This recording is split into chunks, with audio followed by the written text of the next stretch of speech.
We're now going to consider Rachel's arguments against cultural relativism. So these are going to be his arguments that are ultimately for the claim, for the conclusion that cultural relativism is false. He describes them as three consequences of cultural relativism. I think they're best understood as arguments against cultural relativism. Three similar but distinct arguments against cultural relativism. They're similar. They have the same kind of structure, but they are different.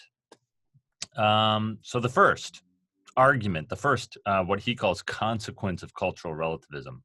So the way he's thinking about it, and the reason he calls it a consequence, he calls these things consequences. He's thinking something like, if cultural relativism were true, well, then these three things would follow. These would be three consequences that would follow if it were true. These three things, however, are clearly false, and I'm going to argue that they're false. Therefore, cultural relativism must not be true, because cultural relativism implies these things. These things are false. That's a sign that cultural relativism is false. That's the movement of thought, and we'll go back over that as we proceed. But that's why he calls them consequences. If relativism were true, these things would follow. So first, if relativism were true, well, then we could no longer criticize other customs. We can no longer criticize the customs or moral codes of other cultures. And you might think at first glance, well, that sounds pretty good. Who wants to go around criticizing everybody? And Rachel's would agree, right? We shouldn't just go around criticizing other cultures just to criticize them or whatever. But nonetheless, he's going to argue this is false. It's good. We can criticize other cultures, and it's appropriate in certain circumstances to criticize other cultures. And we'll talk about that. Second consequence, we can no longer criticize our own culture, our own society, our own customs, if cultural relativism were true. But we clearly can, and clearly it's appropriate to in certain circumstances. And so cultural relativism must not be true. Third, the idea of moral progress would be called into doubt if cultural relativism were true. Another way to think about this, what he's claiming here is something like the following. If cultural relativism were true, then it would be impossible for any society or culture to make moral progress, to become more moral. It'd be impossible for their moral code to improve, their moral standards to become better, to make moral progress. All right, so what we're going to do now, so those are the three consequences. We're now going to go through each of them in detail, looking at what exactly he means, how exactly it works. And so let's start with the first one. We can no longer criticize other customs. Before we jump into the details of it, just a quick kind of overview of what exactly the argument is, what exactly the structure of Rachel's argument is. He's claiming something like this, and I've already been saying this. First premise of the argument would be he doesn't say it like this. He doesn't put it this way, but this is the thought. If cultural relativism is true, well, then we couldn't criticize other cultures' customs. We couldn't criticize other cultures' moral codes. But we can and should criticize other cultures' moral codes in certain circumstances. And so, cultural relativism must not be true. The logical form of this argument, if in case for your interest, is called modus tollens. If P, then Q, not Q, therefore not P. It's a logically valid argument form, right? So the logic of this argument works. Let's see what sense can be made of the premises. So let's look at this idea that we can no longer criticize other customs, other cultures' customs, if cultural relativism were true. All right, what's he claiming here, or why think that that's true? According to cultural relativism, to claim that something is morally wrong Well, that's incomplete. You're leaving out some vital information, right? So when you say something like lying is morally wrong, you can't just make that universal, unqualified claim. And I give other examples there. Public nudity is morally wrong, people might say, or helping out your neighbors is morally right. Any kind of claim like that about something's being morally wrong or morally right needs to be relativized according to cultural relativism. There's no such thing, according to cultural relativism, there's no such thing as being morally wrong, period, right? Or being morally right, period. Things are morally right according to this culture or according to that culture, relative to this culture, relative to that culture. So any claim such as X is morally wrong needs to be amended.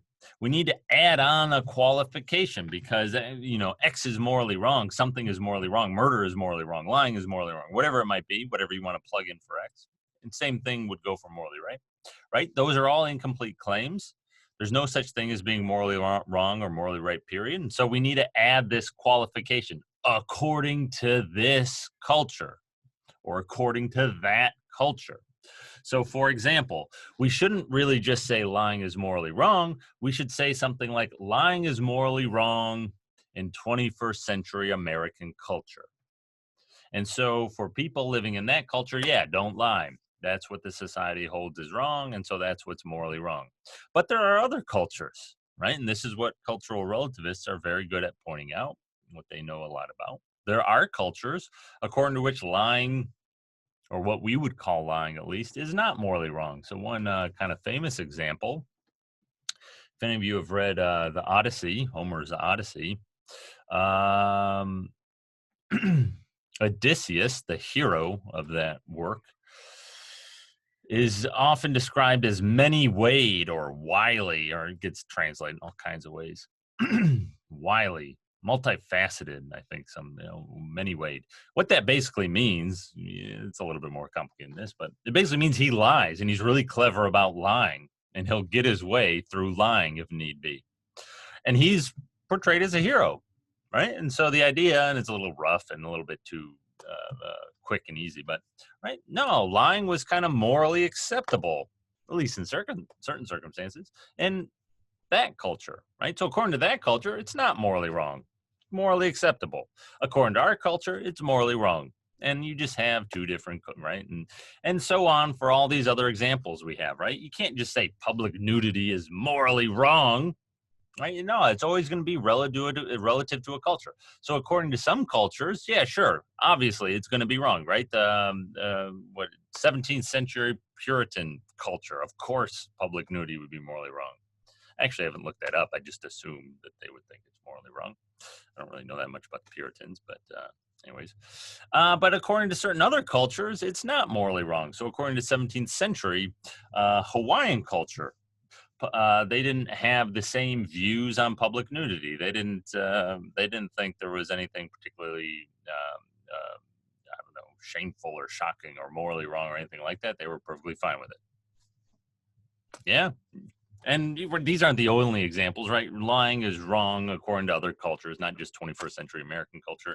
And public nudity might be morally acceptable to other cultures, not just 17th century Hawaiian culture. But and the last one, right? Helping out your neighbors. That's morally right according to Amish culture.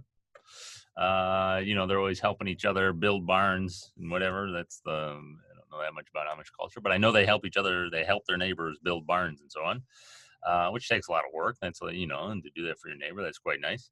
Whereas we just read that example from Benedict, right? Helping out your neighbors is morally wrong, according to Melanesian culture. So according to cultural relativism, all claims about something being morally wrong or right or acceptable or permissible or whatever need to be relativized to culture. Fair enough. Take the Quackiutal, right? That guy with the spear, that's the chief. And the guy he's going after there, who's not having a good go of it, that would be one of the people that he came across while he was grieving, right? And he's passing the insult on. He's getting rid of his grief. That's a cultural custom of the Quackiutal, right? That's how the Quackiutal did it. Now let's say we got this guy over here. That's Bob, and he's a member of the Kwakiutl culture. And now we get another guy, call him Rob, and he's a member of 21st century American culture. Yeah. Well, what are they going to say about this guy going after the other guy with the spear, the chief, right? Going after the other guy with the spear. What are they going to say? Well, Rob, a member of 21st century American culture, is clearly going to want to say that that's morally wrong. Bob, on the other hand, the member of the Kwakiutl culture, is going to want to say that that's morally right. What the cultural relativist would want to say is that these claims are incomplete. So Rob would take himself to be criticizing this cultural custom, right? He thinks you can't do that. You can't just go kill some innocent person because somebody close to you died. That's wrong. You can't do that, right? What the cultural relativist would have to say is that, whoa, you're being a little too quick there, Rob. You can't just make claims like that. That's morally wrong according to 21st century American culture, Rob. That's really what you'd want to say. And Bob would want to say that's morally right according to Kwakiutl culture. We need to relativize these claims. But if that's how it works, if that's all Rob could say, he can't really criticize the custom. Well, yeah, of course that's true. That, it's morally wrong according to our standards. Sure, fine, that's true. But Bob, the member of the Kwakiutl culture over there, he's also right. That's morally right according to Kwakiutl culture. It's morally wrong according to 21st century American culture. It's morally right according to Kwakiutl culture. What's Rob going to say? It's morally wrong according to Kwakiutl culture? If that was his criticism, he'd be wrong. That's false, right? It's morally right according to Kwakiutl culture. If all of our moral claims have to be relativized in this way, there's no real way to criticize what the Kwakiutl chief is doing. You don't really have any standing to criticize that practice, to say you should stop doing that. Because all Rob could say is you should stop doing that if you were in our culture. But they're not in our culture, right? They're in the Kwakiutl culture. And according to the Kwakiutl culture, that's what they should be doing. And so Rob, or really anybody who would find this kind of morally repugnant, can't criticize it. All Rob could say is, well, look, if you were in our culture, you shouldn't do that. But, well, fine. Bob could equally say, well, if you were in our culture, the Kwakiutl culture, you should do that. And what? They're just supposed to say, yeah, sure, fair enough. What Rachel's is pointing out is that we want to be able to say of certain cultural practices, at least, no, that's just wrong. And it's not wrong just because our culture says so. It's wrong, period. It doesn't matter if your culture says it's all right, right? Killing innocent people like the Kwakiutl do or did in this way is just wrong. And I'm not going to say, well, it's wrong if you're in our... No, it's just wrong. Even if you're in Kwakiutl culture, they should change their customs. And it seems like there are all kinds of things that we'd want to say this about. So to use an example drawn from today, there's a practice in certain parts. I think it's in... I'm not sure exactly where it is. I think it's Western Africa, but I'm not entirely sure. There's a practice that people sometimes call, it gets different names, but female circumcision or little, I don't know, gorier, if you will. Sometimes people call it female genital mutilation. It's a medically unnecessary procedure performed on young, I think like young teenagers or thereabouts. It can lead to infection. You can read about it. It's not good. There's no good reason for it. Many people in other parts of the world have criticized the practice. It's wrong. You shouldn't do this. This is degrading to women. It leads to health problems for women. There's no good reason for it. It's not even really, some people have argued, it's not really bound into the culture or anything. It's just this kind of patriarchal practice or something. It's supposed to make intercourse unpleasant for women so that they don't, this is one of the justifications for it, so that they, so that they stay chaste and celibate for their husbands, something like that. Now, what people want to say is that that practice is wrong. They shouldn't do that. That's morally wrong to do that. But if cultural relativism were true, you can't lodge that kind of criticism. Well, all you could say is, well, we don't do it over here, right? It's morally wrong for us, so we don't do it. But you guys who do it, whatever, in your culture, I suppose that's morally right. And so, to each their own. I like vanilla, you like chocolate, and you go eat your chocolate ice cream and I'll eat my vanilla. I'm not going to make you eat vanilla ice cream, right? And so, no, I'm not going to impose but that seems crazy, Rachel's would say, right? Clearly, we should be critical of practices like that. That doesn't mean we should send in the troops and whatever and topple the regime, or no. We don't need to do that. But clearly, if we're thinking morally clearly, if we're right, we can criticize those kinds of customs. But if cultural relativism were true, we couldn't. We'd have no valid criticism of other cultures' customs, right? So here's a sign that cultural relativism must not be true. Let's turn now to the second one. We can no longer criticize our own society. If cultural relativism were true, well, then we couldn't criticize our own society. We can criticize our own society, and so cultural relativism must not be true. What's the idea here? We could draw an example from today, but that's going to be controversial because people disagree about examples drawn from today. So just to make, I'm trying to illustrate the point, so I want to make it as clear as possible, right? And so I'm going to choose an example from the 1950s American society, right? Imagine that were our society. Imagine whatever, right? You got zapped in a time machine back to then or something like that. Okay, imagine our society were 1950s American society. Well, if that were the case, our society, our 1950s American society, would have certain standards, practices, and customs which determine what is right or wrong within our culture and society. Every culture and society is like that.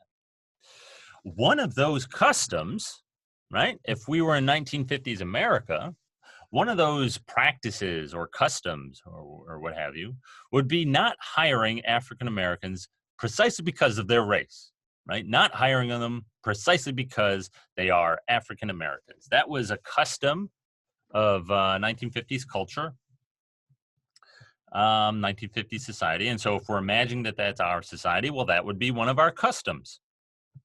Yeah. Now, imagine a civil rights activist or some such minded person stands up and opposes this custom, claiming that it's morally wrong. It's morally wrong to kind of systematically, economically disenfranchise people because of their race.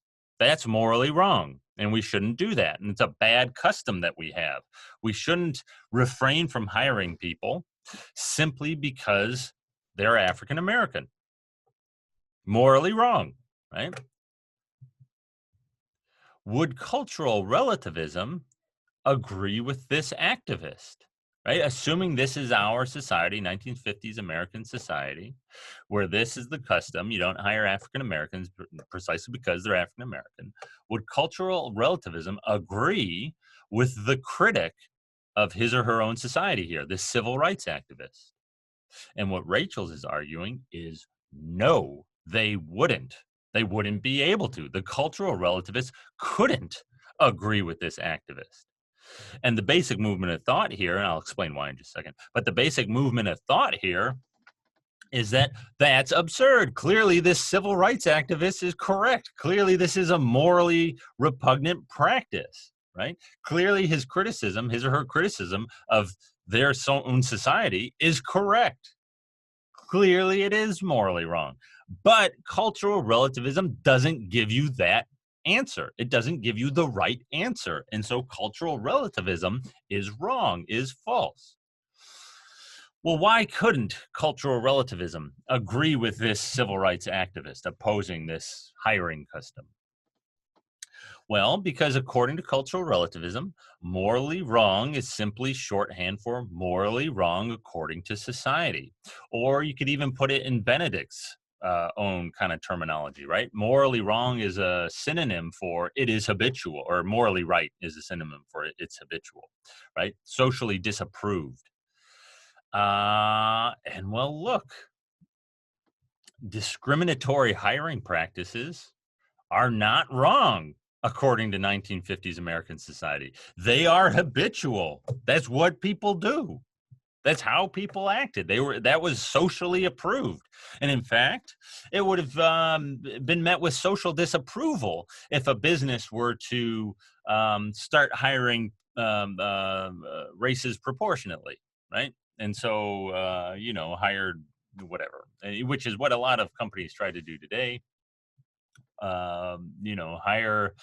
Make it so that your workforce, the racial breakdown of the workforce is the same as the racial breakdown of society at large, or of the area in which which the company is located, something like that. If you were to do something like that in the 1950s, you would have been right. That company would have been met with social disapproval. And so, if cultural relativism were true, any critic of society, of one's own society, is just going to be wrong. You wouldn't know. Incorrect. You can't criticize your own society. You can't criticize your society's own moral code. Now, obviously, you could apply this to issues today. I didn't do it because, you can imagine how that would go. I didn't do it just because this is such a clear example. I'm trying to illustrate the movement of thought here, right? Clearly, this civil rights activist is correct, and cultural relativism can't give you that answer, because to say something's morally right or wrong is simply to, moral right, moral wrong are relative to the society. And according to 1950s American society, such discriminatory practices were not morally wrong. They were morally right. And so they're morally right. And so somebody who comes around and says they're morally wrong, they're wrong. Yeah. That's the idea. That's Rachel's idea. And so here's another sign that cultural relativism is morally wrong. Another way that we could have taken these first two consequences. Okay, so more generally, criticizing your society's own customs or standards would be impossible if cultural relativism were true, or any criticism would just be false. Yeah. So another way that another kind of example you can give more famous historical examples, right? Of, for example, um, the Nazis and whatever, right? We could criticize Nazi society and the kinds of customs that they had, the kind of anti-Semitic, um, nationalistic, warmongering habits and customs. We can criticize what they socially approved of, and we can do that even though they're a different society. We don't just have to say, well, according to Nazi culture, it's appropriate, and so it's appropriate. Whereas according to us, well, yeah, it would be wrong to act like that in our society, but no, that's absurd. Clearly, the Nazis were morally wrong. And clearly, there was resistance to the Nazi regime within 1930s and 40s Germany. Clearly, some of those resistors, at least, were right. Then when they criticized their own culture, clearly they were right and morally right and correct, and they were on to the truth when they criticized their own culture. But according to cultural relativism, they were incorrect, right? And we would be incorrect if we tried. We wouldn't really be able to criticize their culture. Okay. Last consequence. If cultural relativism is true, then it's impossible for society to make moral progress. Societies, however, can make moral progress. They do make moral progress. They have made moral progress. And so cultural relativism is not true. Same movement of thought, same structure of argument. Let's see how exactly this works, what exactly is going on here. So the idea of moral progress is called into doubt. So let's take America in 1830 prior to the Civil War, prior to the 13th Amendment, which outlawed slavery. So American in 1830, slavery was still acceptable. Let's take America in 1830, America in 2020. Yeah. Let's look at one kind of custom that these two different societies had. So in 1830, subhuman treatment of African Americans, for example, owning them as property, is widely regarded as justified. It was seen as appropriate. Some people even thought it was what's the famous phrase? A positive good, something like that. John C. Calhoun gave a famous speech arguing for slavery. I think he called it a positive benefit, a positive good. I can't remember exactly the phrase he uses. But anyways, subhuman treatment of certain people was seen as fine, appropriate. Go for it. That's what we do. That was customary. That was habitual, right? That was the customs of the time. Fast forward to America in 2020. Such treatment of people is widely regarded as morally repugnant, as abhorrent, right? You can't treat people as property. You can't own people as property. That's a violation of the dignity of the human person. All the other kinds of things you might say about it, right? Typically, what we'd want to say, I think, is that in this particular regard, at least, American society has made considerable moral progress. That's not to say that America in 2020 is perfect. We've made total and complete moral progress, and there are no longer any moral problems plaguing us. I'm not saying that, obviously. In this kind of very specific regard, however, fairly tremendous progress has been made, right? In about 200 years, attitudes toward whether or not it's morally permissible to own people as property have radically shifted. They've radically shifted away from thinking that that is morally permissible to thinking that, no, that is one of the gravest violations of human dignity imaginable. Rachel's would want to say that's clearly moral progress. Yeah. But would cultural relativism agree that this is moral progress? Could cultural relativism agree that this is moral progress? And what Rachel's argues is no.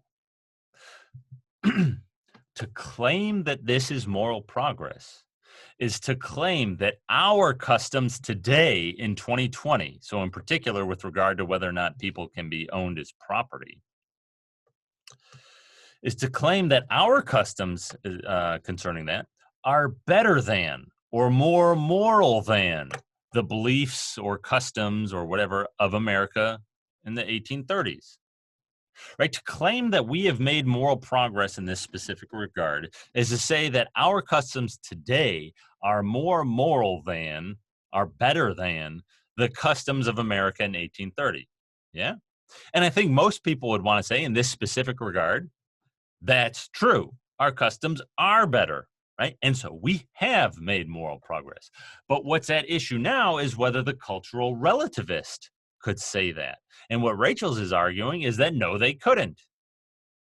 Because that's a moral claim. You're claiming that our customs are more moral than the customs of America in 1830. They're better than, morally better than. That's a moral claim. And according to cultural relativism, all moral claims are relative to culture or society. To claim that our customs are more moral than the customs of America in 1830 requires there to be some transcultural standard of morality by which we can judge our customs and judge America 1830 customs. And when we claim that our customs are better than or morally better than 1830s customs, what we're saying is that our customs today are in greater alignment with objective morality, transcultural morality, true morality, than the customs of America in 1830. That's how we make sense of this idea of moral progress. That's what moral progress is. It's bending society's customs towards what's truly moral and good. And it looks like since the 1830s, we've done that, at least with regard to whether or not people can be owned as property. But of course, cultural relativism can't say that, because cultural relativism claims that there is no transcultural standard of morality. There is no objective universal standard by which we could judge America 2020 standards and America 1830 standards. All there are two different cultures with two different standards. You can't judge between these cultures which of them is better. That's like trying to say which, according to the cultural relativist, that's like trying to say which of chocolate and vanilla is better. There's no objective answer there. They're just different, right? And some people like those and some people like that, and that's all there is to it, right? To claim that there's moral progress, however, you need to be able to make sense of the idea of our standards being better than their standards, which requires some transcultural objective standard of morality. So could the cultural relativist say? The cultural relativist could say that, well, according to 2020 American culture, it's morally wrong to treat people as property. That's true. But according to 1830 American culture, it's not morally wrong to treat people as property. And that's all there is to it. Is 2020 American culture better than 1830 American culture? Well, according to 2020 American culture, it is. But is it better in some objective sense? No. Cultural relativism can't say that it is. But what Rachel's is saying is clearly it is better in this particular regard. Clearly things have gotten better. Clearly we've made moral progress. And since cultural relativism can't give that answer, right? There's something wrong with cultural relativism. It's false. Cultural relativism would treat 1830s American culture like, it's like vanilla ice cream. Some people like it, some people don't. Nobody's any more right or wrong. If you're in for that kind of thing, great, go for it. Some people are into chocolate. That's like 2020s American culture. Some people are in for that. Great, go for it, right? And I think what someone like Rachel's want to say that's not how it works. Subhuman treatment of people is wrong always, regardless of what your culture thinks. Even if your culture doesn't like it, even if they approve of treating people subhumanly, it's wrong. Yeah. Cultural relativism can't say that. According to cultural relativism, America 1830s, America 2020, simply two different views of morality. None of them, neither better than the other. And if neither is better than the other, well, then you can't have moral progress, right? That's why cultural relativism implies that there's no moral progress. Now, these are Rachel's arguments. After detailing these arguments, he goes on to kind of chip away further at cultural relativism. We're not going to look at that in detail. But he goes on to say, look, there does seem to be a kind of universally accepted moral code. You can find commonalities among all cultures. You can find, for example, prohibitions on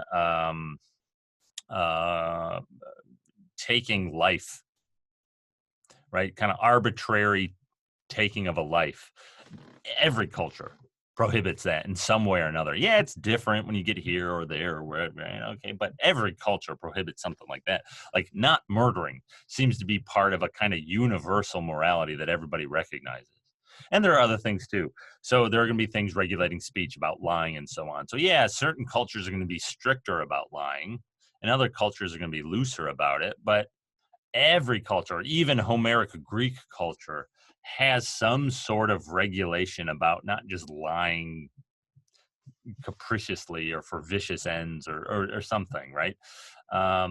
That's Rachel's view. And so there isn't as much disagreement, he claims, as relativists, cultural relativists might make you think, or certainly as they think. And so it really looks like cultural relativism is kind of at a dead end. Uh, the vast majority of moral philosophers think that the kinds of arguments we've just been looking at pretty much sink the ship of cultural relativism, right? These are fairly definitive arguments as to why cultural relativism is false.